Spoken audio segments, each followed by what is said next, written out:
ओम शांति। आज दिनांक 9 अक्टूबर 2022। अव्यक्त बाप दादा ने रिवाइज कोर्स 12 नवंबर 1992 को हम बच्चों को जो वरदान दिया, वरदान का मनन कर उसका स्वरूप बनेंगे। बाबा वरदान में बोले, मास्टर सर्वशक्तिमान की स्मृति द्वारा सर्व हलचलों को मर्ज करने वाले अचल अडोल भव। आज बाप दादा हम बच्चों को अचल अडोल भव का वरदान देते। वरदान में बाप दादा कहते, मास्टर सर्वशक्तिमान की स्मृति द्वारा सर्व हलचलों को मर्ज करने वाले अचल अडोल भव। डिटेल में बाप दादा समझाते, जैसे शरीर का ऑक्यूपेशन इमर्ज रहता है, ऐसे ब्राह्मण जीवन का ऑक्यूपेशन इमर्ज रहे और उसका हर कर्म में नशा हो तो सर्व हलचलें मर्ज हो जाएंगी और आप सदा अचल अडोल रहेंगे। अर्थात जैसे आत्मा बिगर शरीर नहीं रह सकता और शरीर बिगर आत्मा कर्म नहीं कर सकती, तो जैसे आत्मा और शरीर का कंबाइंड स्वरूप अनुभव होता है, ऐसे ही बाप दादा कहते ब्राह्मण जीवन का अनुभव हो, ब्राह्मण जीवन की स्मृति रहे। ब्राह्मण जीवन में जो श्रीमतें मिली हैं वे सदा स्मृति में रहें, क्योंकि ब्राह्मण जीवन अर्थात न्यारा एक बाप का प्यारा जीवन। तो एक बाप सदा साथ रहे, सदा बाप की श्रीमत साथ रहे। यदि ऐसा नशा रहता है तो बाप दादा कहते सर्व हलचलें मर्ज हो जाएंगी और आप बच्चे अचल अडोल रहेंगे, क्योंकि यह जो ब्राह्मण मर्जीवा जन्म तुम्हें प्राप्त होता है, यह पुरानी दुनिया से, पुरानी देह से, पुराने देह के संबंध बंधनों से न्यारा और प्यारा जीवन है। इस जीवन में सदा यह अनुभूति रहे कि मैं आत्मा हूँ, पिता परमात्मा की संतान हूँ। मैं आत्मा इस देह द्वारा पिता परमात्मा की श्रीमत अनुसार कर्म कर रही हूँ, बाबा की सेवा अर्थ निमित्त बनी हुई हूँ।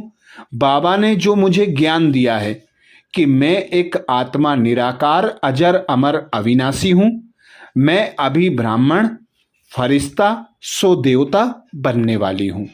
मेरा पिता परमात्मा सदा मेरे साथ है, सर्वशक्तिमान पिता की सर्व शक्तियाँ मेरे साथ है। पिता करावनहार कर्म करा रहा है, मैं निमित्त होकर कर रही हूँ। और मेरे पिता ने मुझे ड्रामा की जो स्मृति कराई है उसमें हर सीन कल्याणकारी है, तो हर सीन को साक्षी दृष्टा होकर मुझे देखना है और हर सीन का मजा लेना है। तो बाबा कहते, ऐसी स्मृति तुम्हें अचल अडोल बना देगी, एक रस स्थिति का अनुभव कराएगी, बाप के साथ का सदा अनुभव कराती रहेगी। तो सर्व हलचलें मर्ज हो जाएंगी और बाप दादा कहते अचल अडोल रह सकेंगे। आगे बाप दादा कहते, मास्टर सर्वशक्तिमान की स्मृति सदा इमर्ज है, तो कोई भी कमजोरी हलचल में ला नहीं सकती, क्योंकि वे हर शक्ति को समय पर कार्य में लगा सकते हैं। उसके पास कंट्रोलिंग पावर है, इसलिए संकल्प और कर्म दोनों समान होते हैं।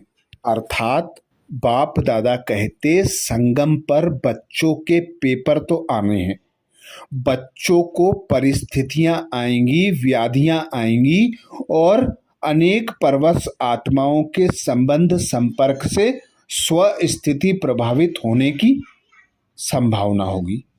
पर जब बच्चे बाप सर्वशक्तिमान की स्मृति में रहेंगे, पिता परमात्मा के ज्ञान को स्वरूप में लाकर सर्व शक्तियों का यूज करेंगे, अर्थात बाबा से प्राप्त खजानों का यूज करेंगे, तो सर्व परिस्थितियां स्वतः ही मर्ज हो जाएंगी और अपना जो सर्वशक्तिमान पिता परमात्मा की संतान मास्टर सर्वशक्तिमान का स्वरूप है वह सदा इमर्ज रह सकेगा और सर्व शक्तियों का प्रयोग कर सकेंगे।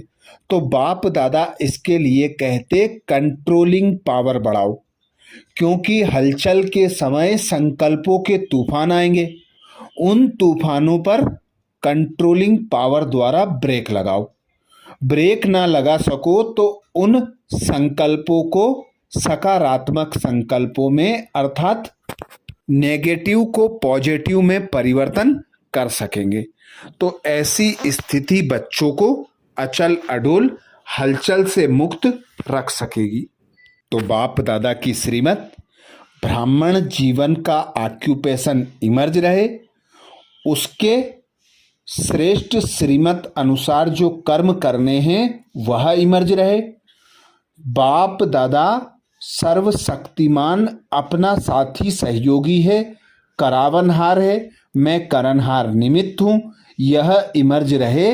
तो बाप दादा कहते अचल अडोल स्थिति का अनुभव कर सकेंगे। स्लोगन में बाबा कहते नाजुक परिस्थितियों में घबराने के बजाय उनसे पाठ पढ़कर स्वयं को परिपक्व बना लो। नाजुक परिस्थितियों में घबराने के बजाय उनसे पाठ पढ़कर स्वयं को परिपक्व बना लो। अर्थात कोई भी परिस्थिति आती है, पेपर आता है, उस पेपर से पाठ पढ़ना और पढ़कर आगे बढ़ जाना, यही बाप दादा कहते परिपक्व बच्चों की निशानी है। आज अव्यक्त बाप दादा ने हम बच्चों का अटेंशन खिंचवाया। भविष्य विश्व राज्य का अधिकार प्राप्त करने का आधार है संगम युग का स्वराज्य। भविष्य विश्व राज्य प्राप्त करने का आधार है संगम युग का स्वराज्य।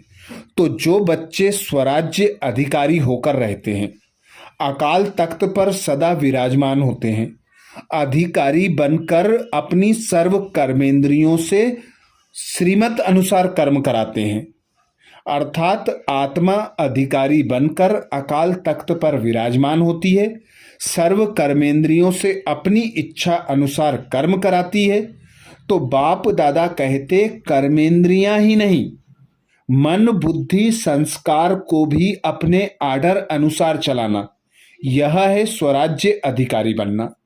तो जो बच्चे अपने आर्डर अनुसार सर्व कर्मेंद्रियों को, मन बुद्धि और संस्कार को चलाते हैं, वे बच्चे भविष्य में विश्व का राज्य अधिकार प्राप्त करते हैं। आज बाप दादा ने 3 प्रकार के राज्य बताए, जिसमें पहला श्रेष्ठ है स्वराज्य, फिर दूसरा बाप दादा कहते विश्व का राज्य अधिकार, और तीसरा बाप दादा कहते द्वापर कलयुग में स्टेटों पर राज्य करना। तो 3 प्रकार के राज्य आज बाप दादा ने बताए, जिनका आधार स्वराज्य अधिकारी बनना है। तो संगम युग पर बाप दादा आकर हमको स्वराज्य अधिकारी बनने की युक्तियां बताते, जिसमें बाप दादा कहते स्व का राज्य अर्थात अधिकारी बनना, अधिकारी बनकर सर्व कर्मेंद्रियों, मन बुद्धि संस्कार को आर्डर अनुसार नीति अनुसार चलाना। तो अधिकारी होकर रहना, ना कि अधीन होकर। बाप दादा कहते अधिकारी अर्थात बेफिक्र बादशाह, बेगमपुर के बादशाह।